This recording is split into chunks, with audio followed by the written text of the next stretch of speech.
भारताची ओळख फक्त ताजमहाल, मसाले किंवा क्रिकेट पुरती मर्यादित राहिलेली नाहीये, तर ती आता एक जागतिक संस्कृतीची शक्ती म्हणजे सॉफ्ट पॉवर म्हणून वाढत आहे. सॉफ्ट पॉवर म्हणजे अशी ताकद जी बंदूक, बॉम्ब किंवा पैशांनी मिळत नाही, तर ती मिळते आपल्या संस्कृती, विचारांनी आणि लोकांना जोडणाऱ्या गोष्टींनी. म्हणजे जिथे राजकारण थांबतं तिथं आपली गाणी, योग, सिनेमा आणि परंपरा सुरू होतात. आज अनेक देश सॉफ्ट पॉवर वापरून जगात आपलं स्थान मजबूत करत आहे आणि भारतही या स्पर्धेत आता खूपच पुढे गेला, तेही एका मजबूत नेतृत्वामुळे. दक्षिण कोरिया के पॉप, बीटीएस, के ड्रामा यांमुळे कोरियाची ओळख जगभर झाली आहे.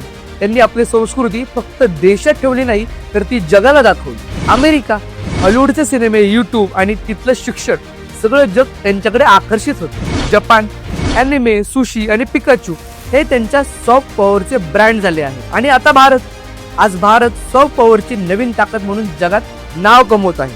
आणि हे शक्य झाले फक्त पंतप्रधान नरेंद्र मोदी यांच्या दूरदृष्टीमुळे. मोदीने 2014च्या UN मध्ये योग दिवस सुचवला आणि आज जगभर 190 देशांमध्ये योग दिवस साजरा होतो. टाइम्स स्क्वेअर, पॅरिस, टोकियो सगळीकडे लोक भारताचा योग करतायत.